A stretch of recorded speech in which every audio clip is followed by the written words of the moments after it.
My name is Randall Hoff. I'm VP of Engineering Services for FairCom, and I'll be your moderator for today's webinar, where we will be debating the 5 must-have requirements for a successful edge computing environment with 3 experts in the area of edge computing.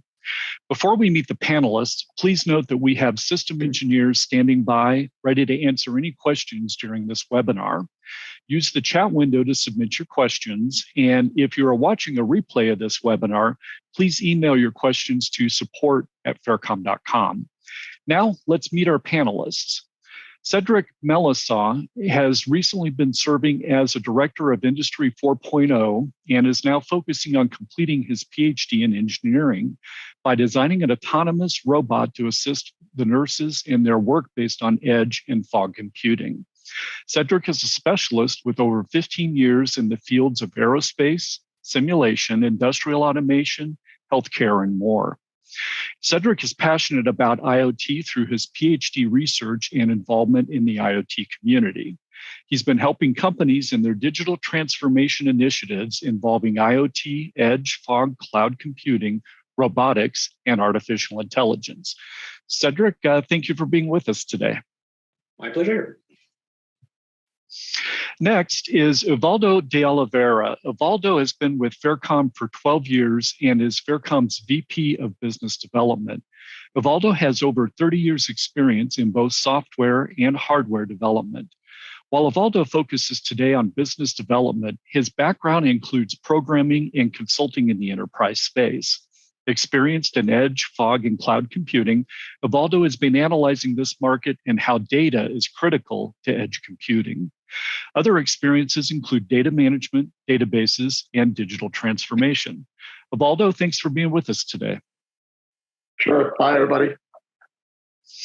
And our last, but certainly not least panelist is Mike Bowers. Mike has been with FairCom for 4 years, serving as our chief architect, where he oversees architecture on high-performance databases, IoT and edge platforms, and legacy system modernization. Mike has over 35 years experience in software development, manufacturing automation, database management, and architecture. Mike is also a member of the INCITS Technical Committee that develops standards for SQL and GQL. Mike's also an author and frequent speaker at conferences worldwide. Mike, thanks for joining us today. Glad. Yeah, panelist, finalist, it's all interchangeable, right? So what we're going to do today is we're going to debate basically this word diagram. So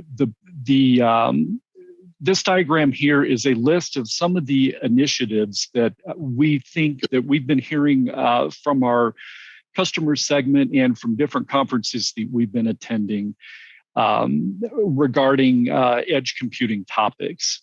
So, Uvaldo, why don't you kick us off with picking one of your favorites from this list of IoT options here? Yeah, sure. Yeah, it's a very interesting word cloud, actually. And I can see like most of these words here are definitely part of the keywords from discussions that we've been having. And edge computing is such a new era, and there's so many things going on right now, so many different projects going on. Hard to pick one from here, but I think honestly, if I'm going to pick one here, it's probably going to be the one on the top there, the low code actually.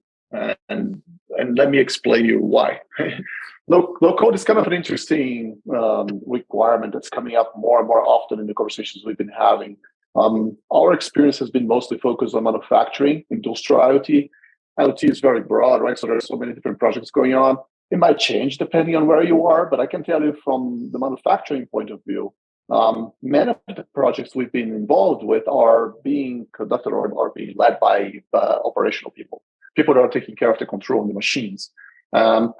Typically, those environments are digital already, but they're not necessarily, those people are not really software developers, right? So there's a lot of experimentation going on. Some people playing with Node-RED, for example, trying to build some programs to integrate those environments. So what IoT means for manufacturing and for the people that are taking care of the machines and control the production environment is mainly integrated environment with other systems. And I can tell you a lot of those concerns they have is they don't want something that has just been recently developed and created.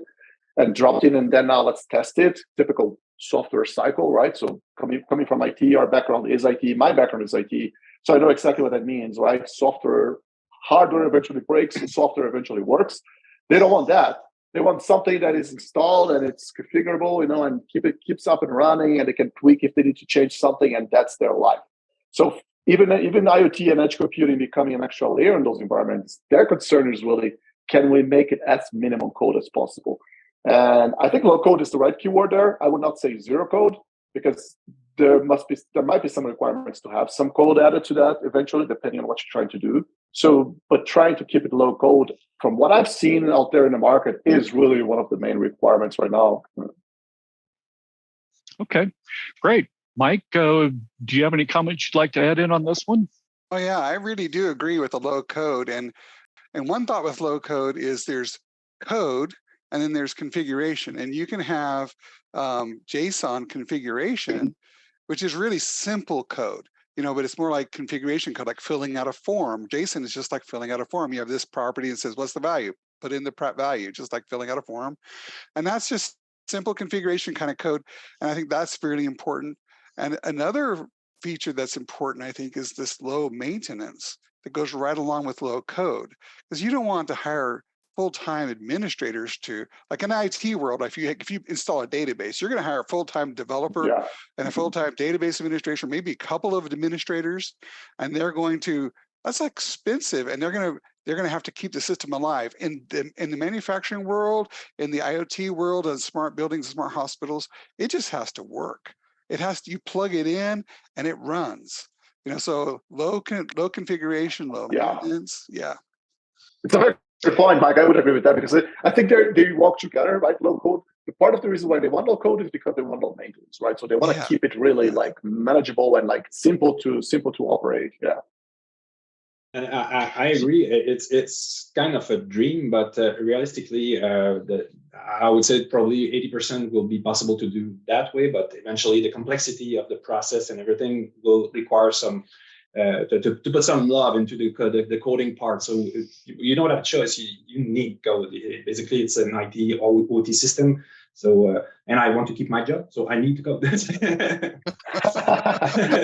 it's interesting, Mike. It's interesting you mentioned Mike JSON, because that's also a very good point, because I did notice that a lot of those people are like the managers to taking care of the production environment. They're already very familiar with a bunch of new technologies that they have nothing to do with the production environment, but they still are aware of. Like one of them is definitely JSON. So using JSON as a way to achieve low code is definitely an entry point for those kind of projects. Yeah, they kind of, if you're a programmer, you kind of call it declarative programming, where you declare what you want, versus imperative programming, where you tell the computer how to do it. And then, Cedric, you brought up a really important point. Developers, and you're a developer, right? I've been a developer my entire career. Developers love to write imperative code. We love code, right? But declarative JSON code is low code. It's low maintenance, easy, and developers struggle with it a little bit, because it's like, are you taking my job from me?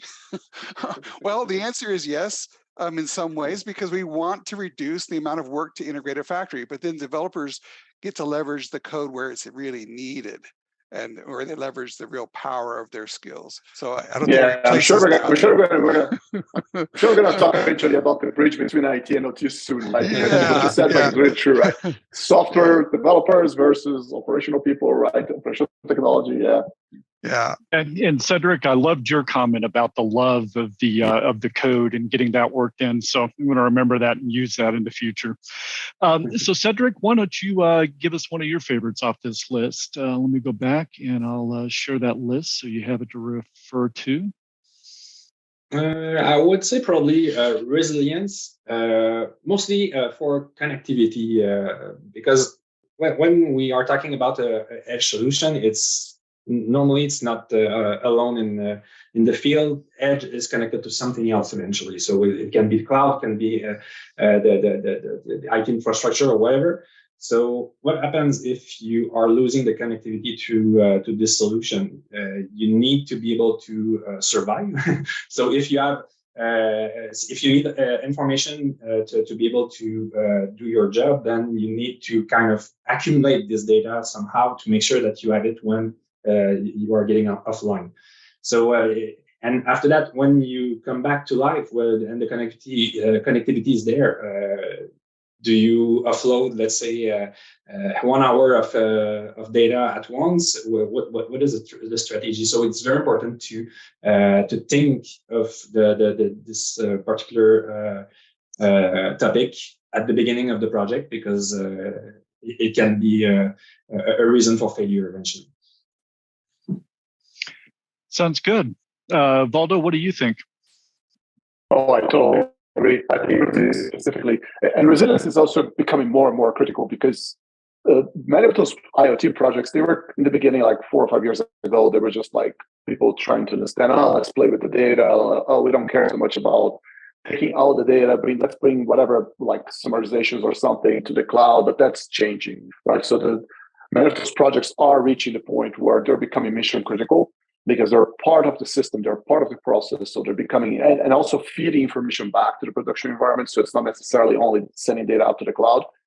Additionally, you want to send all the data, so you want to have all the data, you want to stop losing messages. We've been talking to several projects where the main problem is like, oh yeah, we did the first phase, everything was fine, but now the throughput is really getting higher and higher, we're starting to lose data. We cannot afford that, so I totally agree. These environments, they need to be resilient, they need to be mission critical. You have to look into those infrastructure that provides this level of ability to do those applications right now. So, Mike, what do you think on this topic? Yeah, I agree too. And one of the keywords on that chart was high reliability, which is a really close cousin to resilience. And I like, with my background being in the software world and in manufacturing both, I really like high reliability, because you're going to install some piece of hardware or software and hardware combination that has to be highly reliable, and it has to be highly available. You put every piece of equipment you put in a factory decreases your reliability in some way, because it's adding another point of failure. Now, if that piece of equipment but sometimes pieces of equipment can, or software appliance can increase your availability by compensating for like load balancing, by failing over and being more reliable. And so whatever you bring into your factory or your hospital or your smart building, if you want it to be reliable, you have to buy it a reliable solution, and high availability has to be built into the product, or you're going to really affect your manufacturing line. Or you don't want to be in the heart surgery and have something go out. I don't want that to happen. So you really have to have super reliability in these systems, so that you can get the connectivity that Cedric's talking about. The connectivity must be reliable, and that means your systems that you use to make better connectivity have to be reliable. For example, if you brought in an MQTT broker into your facility, that really must be highly reliable, so that the broker itself guarantees more reliable communications, but the broker must be reliable, or you've decreased your reliability.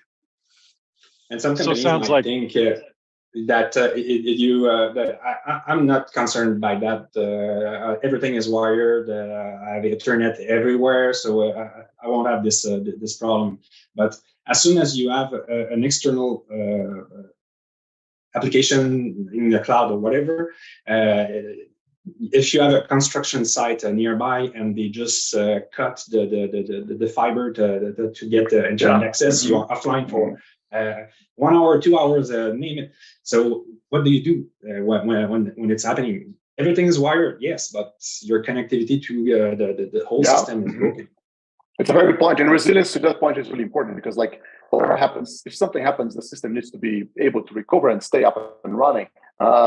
Potentially not to lose data, but also potentially to make sure the controls still in place, even some of the infrastructure is not available anymore, right? Yeah. It's huge, because like I was talking about it, you can add new stuff that decreases your reliability. But in this case, if you add some kind of integration hub or gateway to your factory that bridges the gap between what's happening locally and the cloud, right? If the cloud goes away, you still have that local piece of equipment to gather the data, to process the data locally. And then when the cloud comes back, you can push it to the cloud. So the more you can have things on the edge, bridging between the cloud and the local factory, the better. That's a very good point, right? Start to persist the data on the edge. Use the edge as a platform to persist the data to bring resilience to the system, right? Very good point, Mike. Yeah.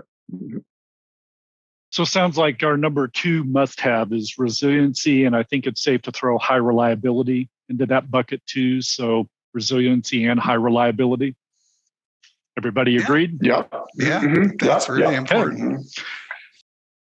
Sounds good. So I think we have our number 2 must-haves. So Mike, why don't you give us your must-have, and let's get number 3 on the list. All right, I'm an engineer, so I can't just choose one thing. No, there are several words on here that work together. I think that kind of belong together. You know, the integration word, and the interoperability word, and the open API. I think those 3 work together. The biggest challenge I think that we have in the industry is really integrating across all these protocols. In fact, if I bring up the word protocol, there's a bunch of other protocols on this list. There's Modbus, there's BACnet, OC, OPC UA on there.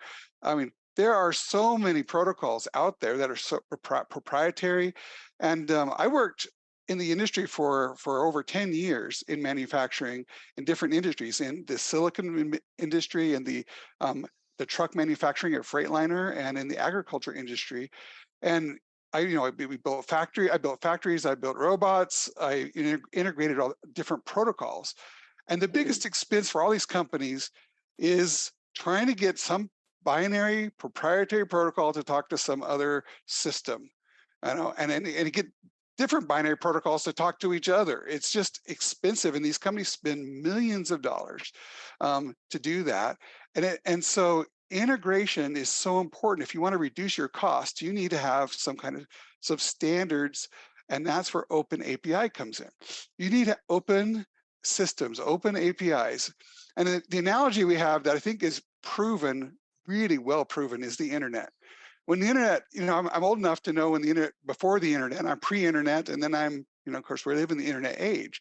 And the internet was built around a couple of key protocols. So I'm kind of talking about these API protocols, where you've got, for example, in the internet, the success of the internet showed us that Ethernet was the standard that was chosen by the internet. And of course, we use Ethernet for everything.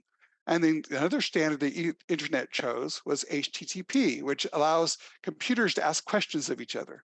And the third one was HTML, where they standardize on what goes into the payload that you deliver. And the browser, the web browser, speaks HTML and knows how to read content.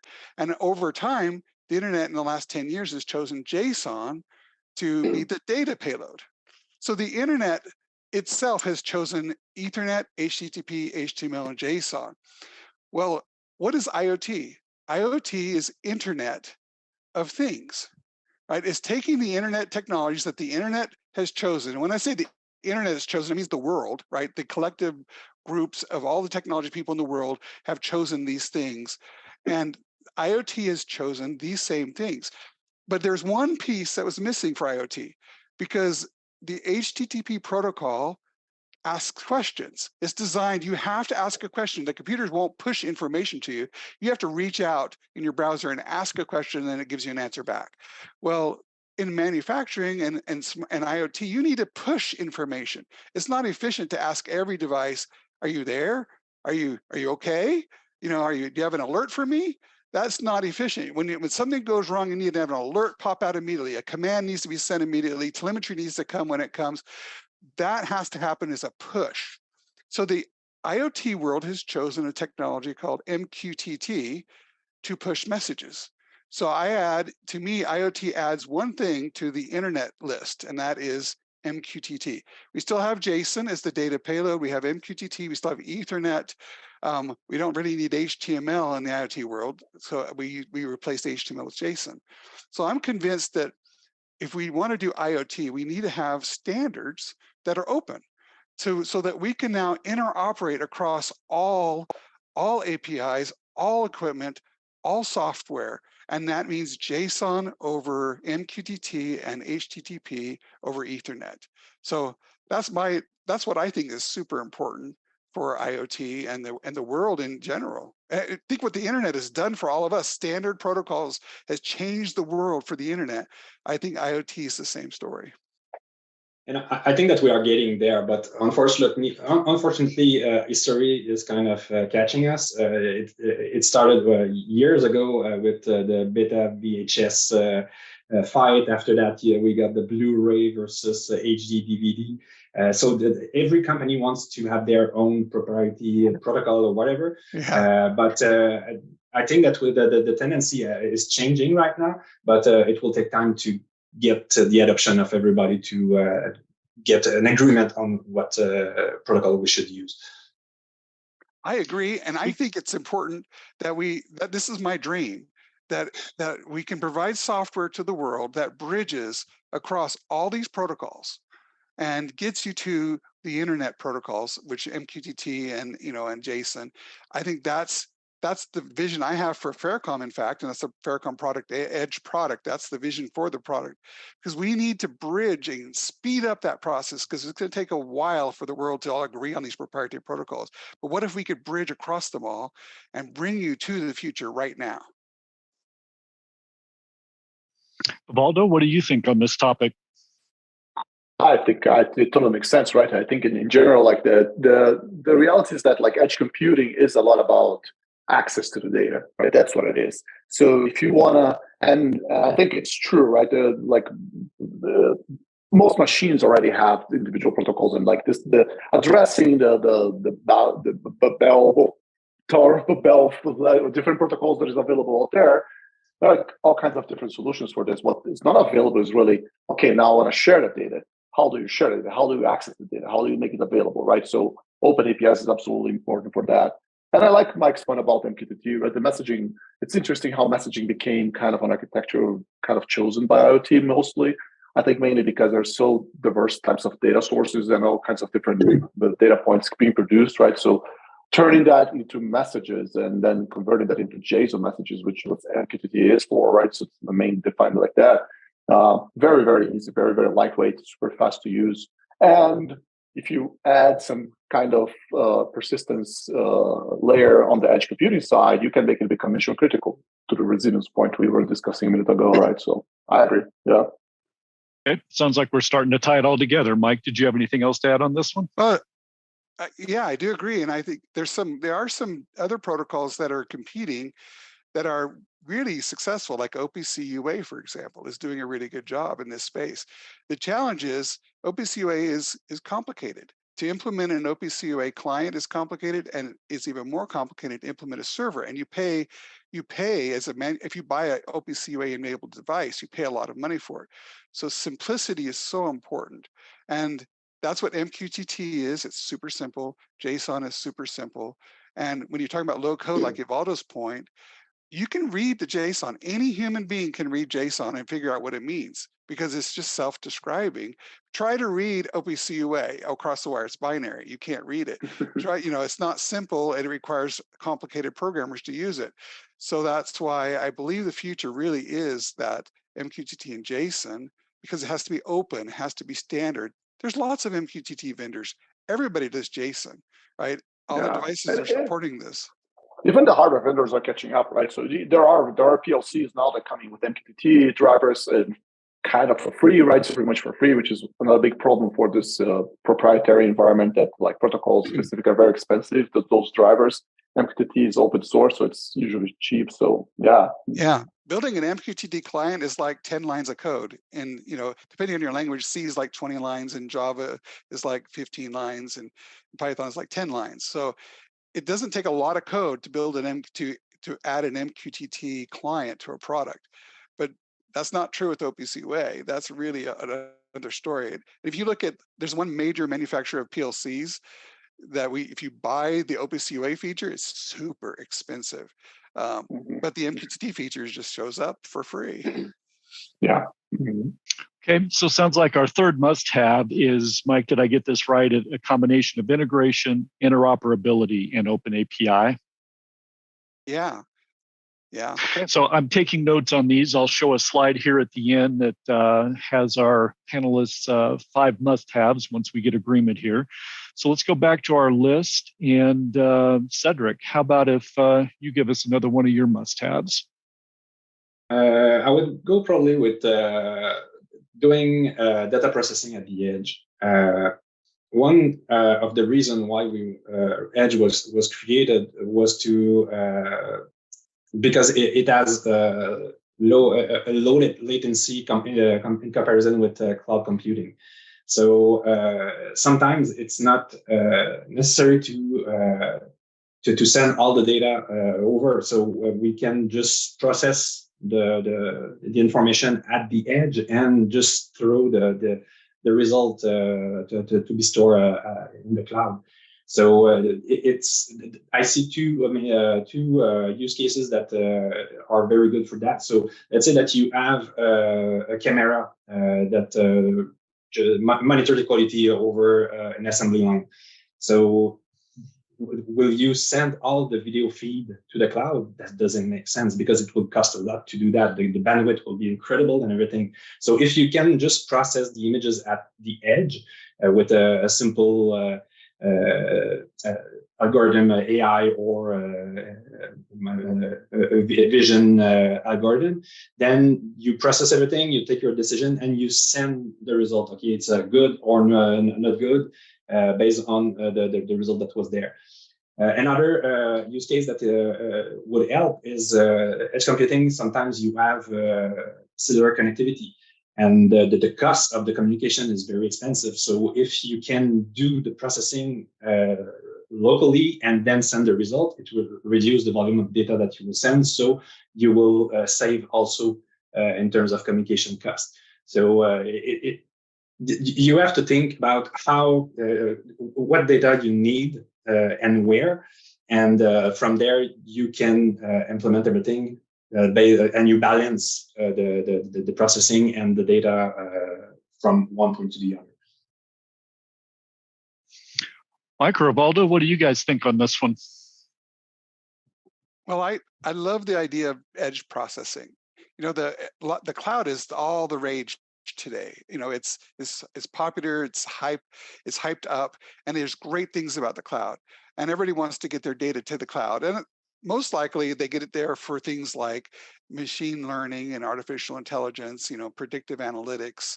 There's a lot of great things the cloud can do there. But where are you going to run those predictive analytics in your machine learning? The latency, you're not going to run them in the cloud. You're going to learn, you're going to train in the cloud. But when you run them, you're going to run them back on the edge where the factory is or the smart hospital is, because you're not going to wait for the latency to go to the cloud, which takes a second, and for the cloud to process it, which may take another second, and to come back. You know, you're talking a second, 2 or 3 to get to the cloud. And like Cedric, like you said before, what if the line got cut to the cloud? You know, and I'm middle of surgery and the cloud's trying to make a decision about how to operate on my heart. And the cloud is gone. I'm in trouble, right? So, I mean, that's a crazy example. But, you know, in a manufacturing line, you know, if a piece of machinery is making if an edge software is making the decision how to run a piece of machinery based on machine learning, and the cloud goes away, you shut your line down. I worked at factories where it was $1 million a minute that it cost to have a downtime. You know, you have to have local processing.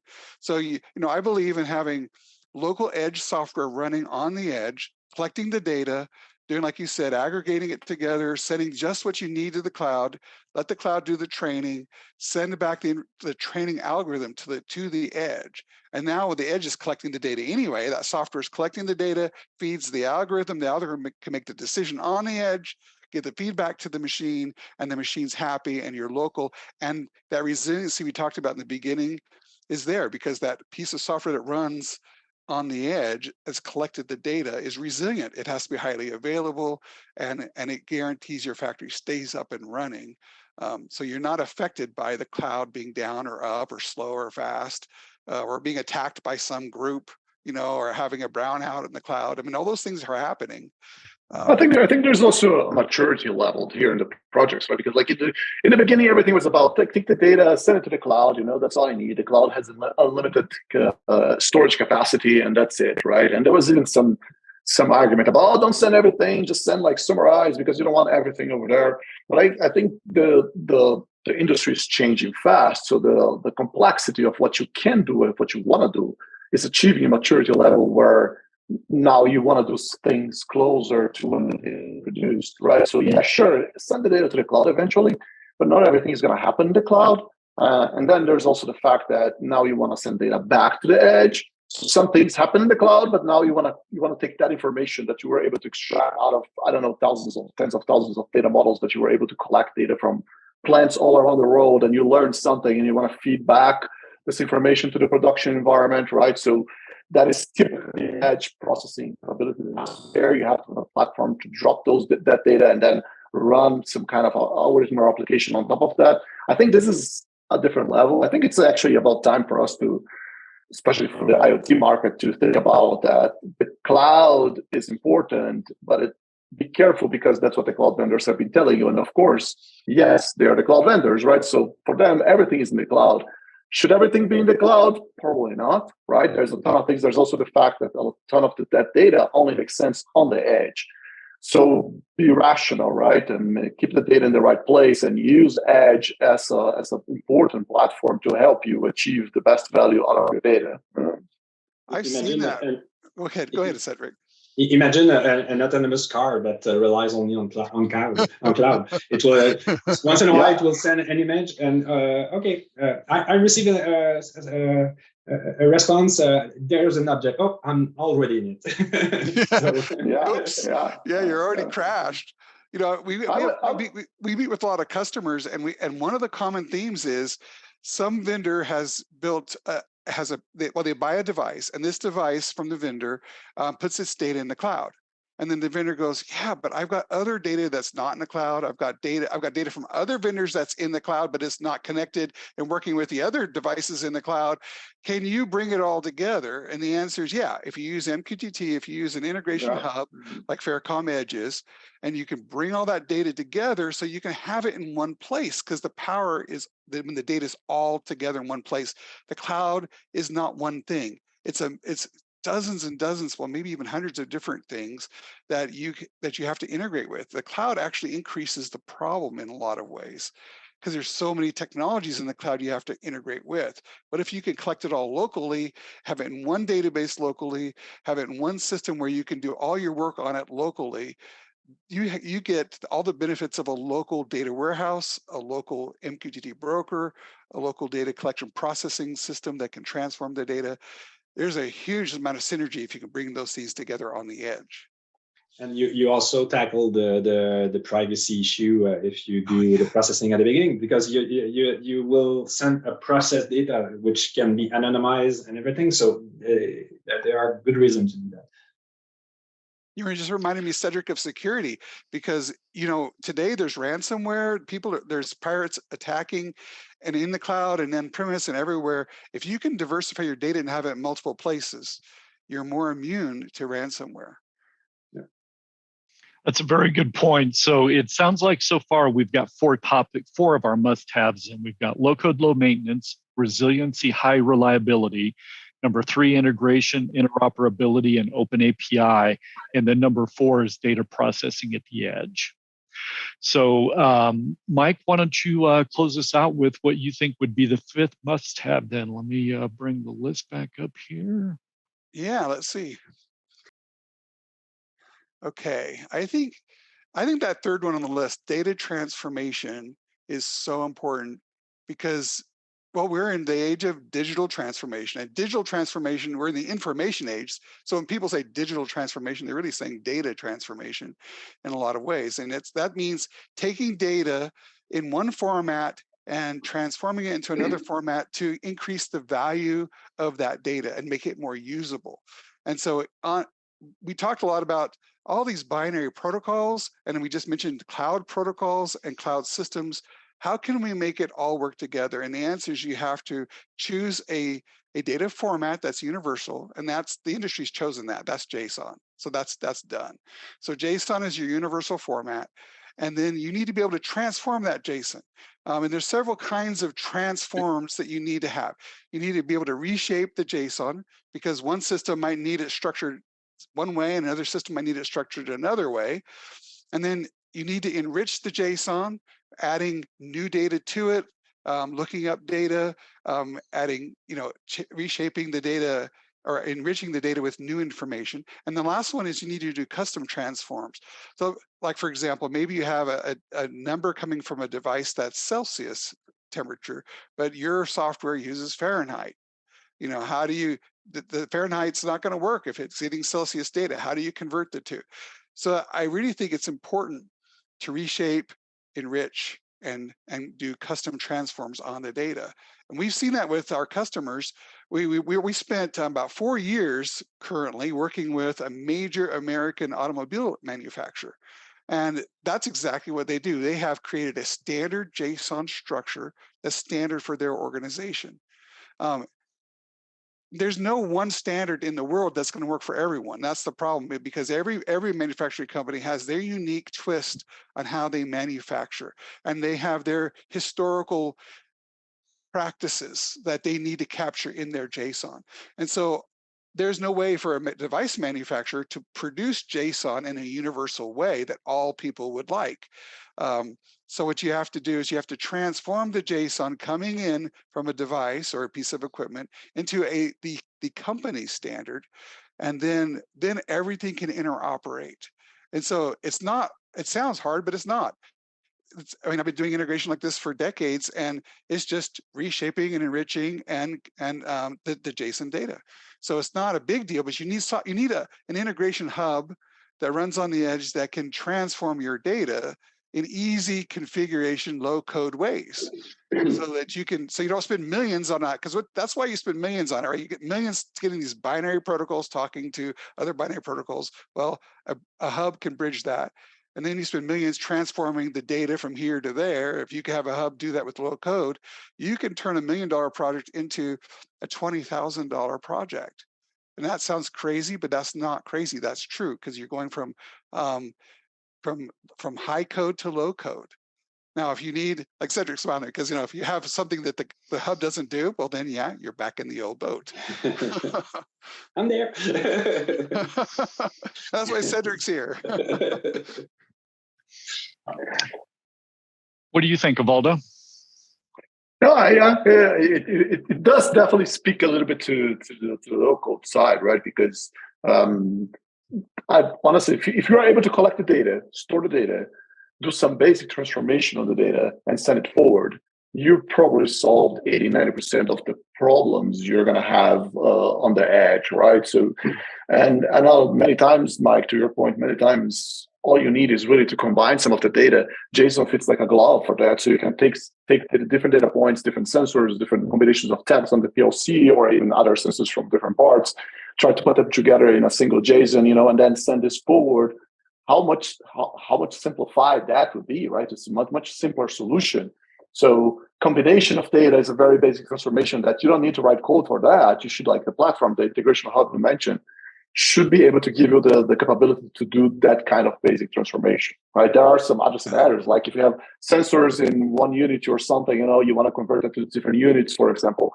All very basic things. There are basic transformations of data can and should be handled on the edge. You don't have to involve back-end computation capability for that. It's even riskier because you want to have the data combined and actually filtered and adjusted to what you want to do with the data later on, right? So that by itself simplifies a lot of the code that you would have to write and reduces a lot of the cost of development for sure, right? So definitely going to be much easier for you to deploy and configure. I'm 100% on board. I think data transformation is very, very critical.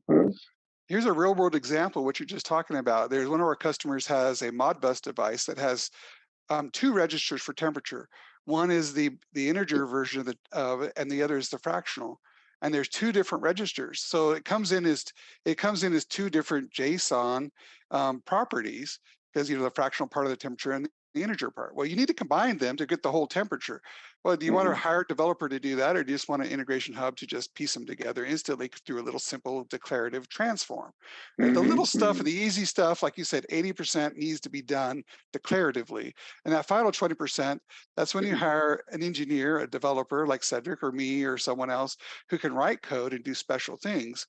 But then you're only paying 20% of the work to the expensive people. Yeah. Preserving resilience, make it highly available because it's all configuration, right? So, and like you said originally, Evaldo, it's pre-tested. It's been proven. Pre-tested, yes. Yeah. I think that there's one term that goes along the way with this. It's the flexibility, because many companies will say, "Yeah, okay, fine, but I have a SQL database. I don't want to change my table each time that there's a new enriched data." So that's probably the time to think about other solutions, like that's a good point. New SQL database, which are meant for that. So the data is changing, so be it. It will change over time. It's just the way that you ingest that you query the data that you will have to change, not the whole data structure afterwards. That's a very good point, because those environments are very dynamic, right? They're not static and exist like that. They have to keep changing all the time. So with basic data transformation available, you can quickly readjust your environment without having to call the developers or say, "Hey, change this code or change that code," which is way more typical than it should be in the IT side. Like we do maintenance on the code all the time, but sometimes basic maintenance breaks the code forever, right? So you have to go back and everything gets unstable. You have to QA it again and all risks that you cannot run in a production environment like that. So basic transformations give you the flexibility that you're talking about, so that you can just adjust little things here and there. If you want to change a sensor, if you want to reconfigure the assembly line, for example, that sometimes can be managed by just readjusting the transformation of the data that you're pushing forward. And many times, let's say that you want to do predictive maintenance, you will figure out at some point that you are missing a vibration sensor. So basically, if you have a flexible architecture like that, you just add the sensor. It will add a new information to the process, and that's it. If your system is not flexible, then it will be a nightmare to get there. And Cedric, you reminded me of a super important point. I talked earlier about JSON and how it's the universal data format, right? And then you mentioned SQL databases. SQL databases are not JSON friendly. I'm in part of the Insights committee, which defines SQL, so I know that space really well. I'm on the committee for defining SQL, and they have a JSON extension. It's pretty weak. Postgres is pretty good at it, but not great. It's the NoSQL database JSON database. It's the JSON database is the answer, and a lot of people think about, on the edge and for manufacturing, you should have a time series database. Time series is great for analytics, but it's not great for this flexibility. It is flexible, but it is very slow, and it's not good for integration. And it's all about integrating data on the edge. You need a JSON database that's designed to integrate the data. And so if you're going to get an integration hub, make sure it has a JSON database in it. It's supporting JSON, MQTT, and then has bridges to all these protocols, because that's the solution that's going to get you 80% of the way there, maybe even 90% of the way, depending on how your use cases. And then you're going to have very little in the development afterwards. So think about JSON database on the edge, not just time series. Time series is nice, but JSON is necessary. Yeah. Okay, well, thanks. I think it sounds like we've come to our 5 must-haves, and I think I'm showing that on the screen now. Do our 3 panelists all agree this is what you've come to for the 5 must-haves for a successful edge deployment initiative? Yeah, we kind of blew up the number 5 there because you had multiple choices in each one. Well, a few extras in there. The problem is, the order probably depends on the customer. Because maybe resiliency might be number 1 for someone, maybe data transformation is number 1 for someone else. I think these are just 5 critical requirements. I don't know if they go together. Yes. I'm okay with those 5. I think that makes sense. They definitely cover pretty much what I've been seeing happening out there. Sounds good. So let me ask this question then. How do these 5 must-haves relate to the IT-OT divide? See where I'm going here? That's a great question. We're seeing a divide, that's for sure. Exactly. I've spent half of my... I was just going to add real quick. I spent half of my career on both sides. half of my career was on the OT side of manufacturing, the other half was in IT. And boy, I've seen both sides of that debate and that divide. I have to say, manufacturing is kind of behind the times when you compare to IT's maturity level in terms of interoperability and integration. But IT is so far behind in terms of resiliency compared to OT. So you need to bring the resiliency of OT to the flexibility and maturity of IT, maturity as in software maturity of IT, not resiliency maturity. Because IT resiliency means hire a bunch of DBAs and a bunch of system administrators to keep these complex systems alive. So anyway, I think we need to bring these two worlds together and create a solution that is both OT and IT friendly, and get the data from OT to IT, because IT's dying for this data, and it's so hard to get these proprietary binary protocols into the IT protocols, which are JSON protocols or JSON over REST and SQL or SQL database protocols. So if you're doing an integration hub on the edge, you better have SQL on it, you better have JSON on it, you better have MQTT, because IT also can integrate with MQTT really well. So got to get the data to IT, and then we got to bring IT, the goodness of IT to OT, and bring the goodness of OT to IT, and bring it all together into one solution. I like the word bridge, but I'm wondering who's going to be the troll on the bridge there, right? So someone's going to control that bridge at some point.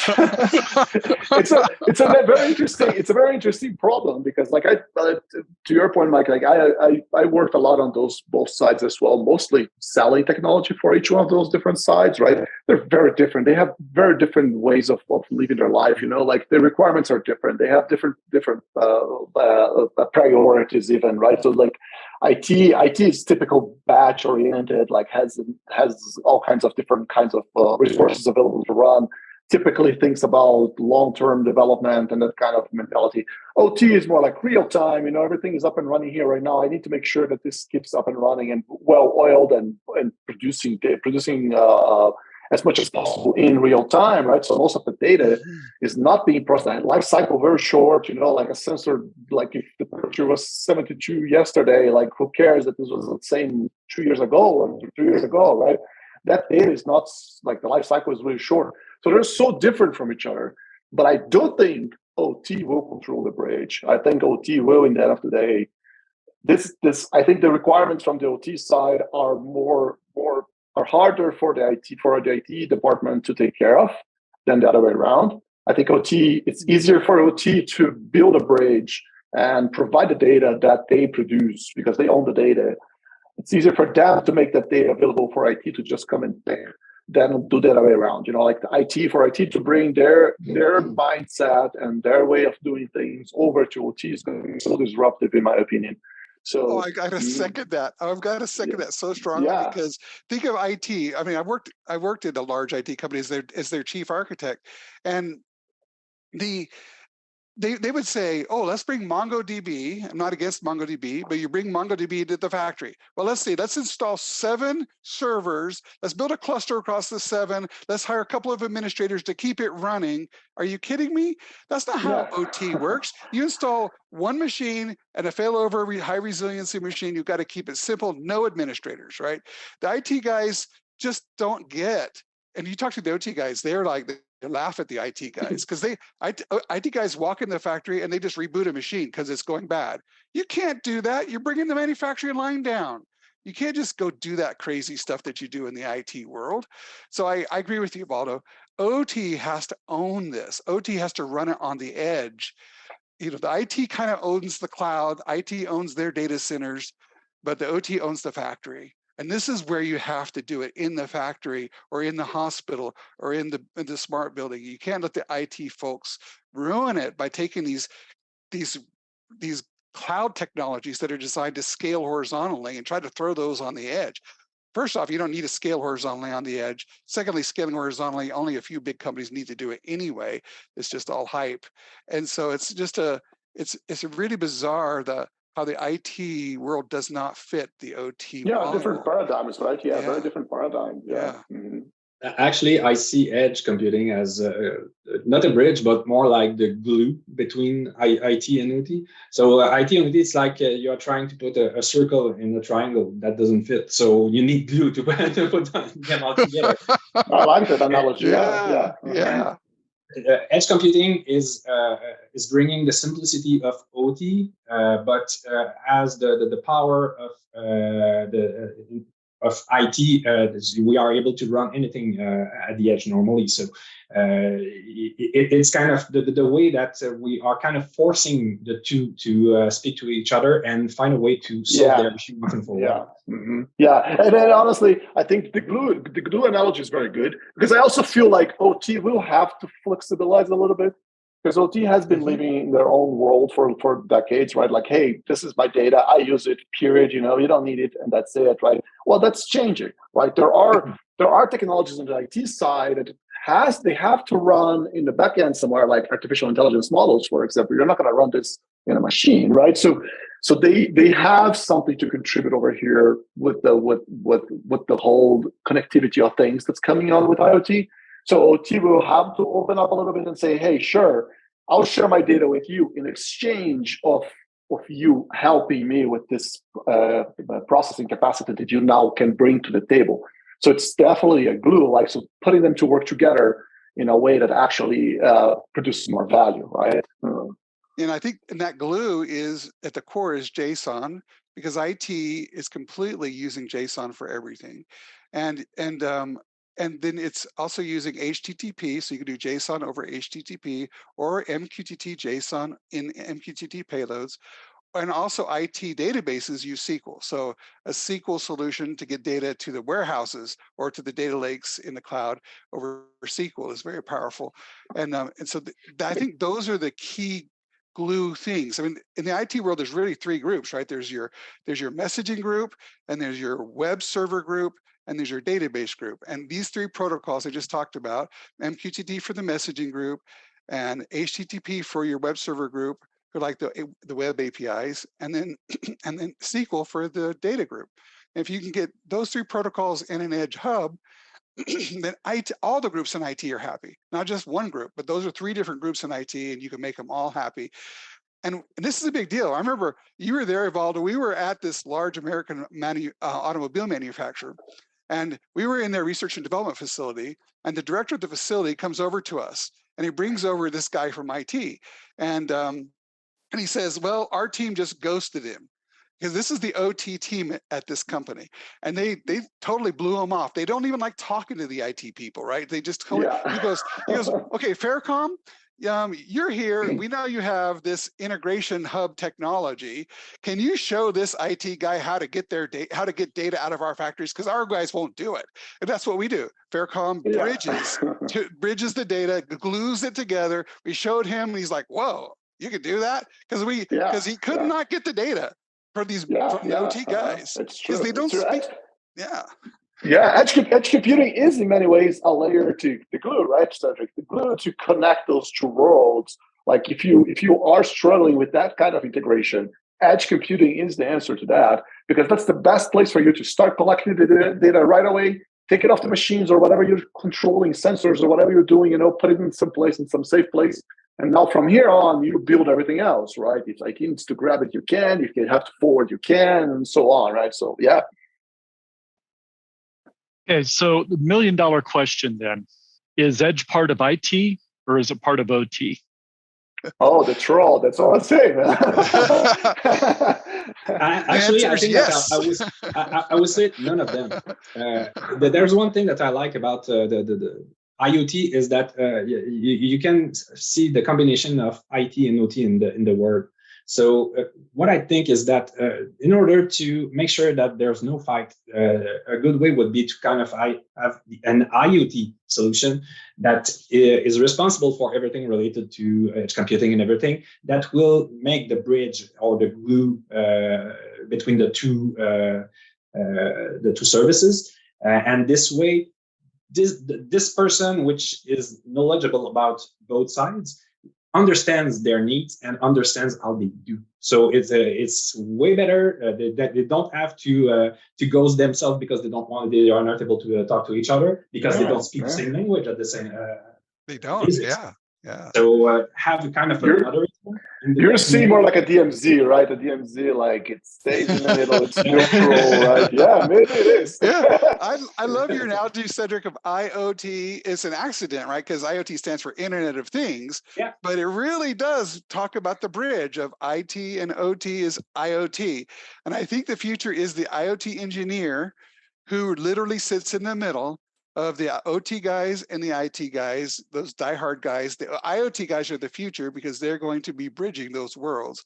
And they're going to run software on the edge, right, to integrate all the stuff and get the data to the cloud, get the data back from the cloud, and process in the OT world and get the data to the IT world, wherever that is. It might be the cloud or it might be a data center or both, right? Because IT's right now, IT's both. It's in the cloud and in data centers. So I think the IoT is the future. I think it would depend a little bit on the like the organization and the companies. In some places, IT is way too strong, and they'll just take over, right? And I'm not saying this is the right thing to do. I think they can do if they learn what OT needs and requires, right? So they have to make sure that this is like they have to respect the OT requirements. Some other industries, OT will take over. Like we've been working with some very large manufacturing companies right now where actually OT is the main department and IT is just a sub-department of it, right? So IT is just a part of the digital, like the main focus is the production environment. And guess what? Oh, we also have IT here as a separate department. There's an exception. Typically IT has the budget and they are typically, which is also part of complexity here, right? Because they will probably sponsor to build the bridge. OT department has budget to buy machines and all that, but not so much to build systems. So I have seen that in some cases where OT has to go back to IT to ask for budgets to build those systems. So it's a problem. They're going to control the throw if they actually don't have money to build the bridge, right? So that will still have to settle. I think we're going to see a mix of both scenarios, honestly. I think you're right because it's both. I mean, this integration hub concept and software could be hosted by IT or OT. And I think it depends on the organization who's going to host it. Mm-hmm. But the edge is, to Cedric's point earlier and your point earlier, is kind of the neutral zone, right? It's in the middle and we have to play nice and it bridges across both. It's the glue across both. So it brings together IT and OT. And so it doesn't matter who sponsors it, because innovative IT can sponsor, innovative OT can sponsor it. It brings everyone together. So I think edge part of IT and OT is one of those questions. Maybe the wording is challenging because edge in some way is not part of either one. It's the neutral zone between them that glues them together. But if you sponsor it, it's part of your group. And don't fight over it. I've been part of projects where people fight over owning a technology because it's the new cool thing. Share your toys, right? You have to share your toys, right? Yeah. Share the toys, share the love, because an integration hub is been transforming. Integration hubs have been transforming IT for a decade now, right? They're huge in the cloud. They're huge in IT. That whole technology concept in OT and in IoT is the future of IoT. And that's what FairCom's bringing to the table. That's what we're trying to do is be the integration solution for both IT and OT for the IoT world. Oh, it can't go wrong asking human beings to share stuff, right? How did that? Okay, well, thank you, everybody. So the three panelists, we've come to our 5 must-have requirements with low-code, resiliency, integration, data processing at the edge, and data transformation. So I thank you, panelists, for your time. And if anybody has any questions, as you watch this video, again, feel free to send your questions to support@faircom.com. So thank you, everybody, and have a great rest of your day. Thank you. Thank you. Bye. See you guys. Bye-bye. Bye-bye. Bye, everybody.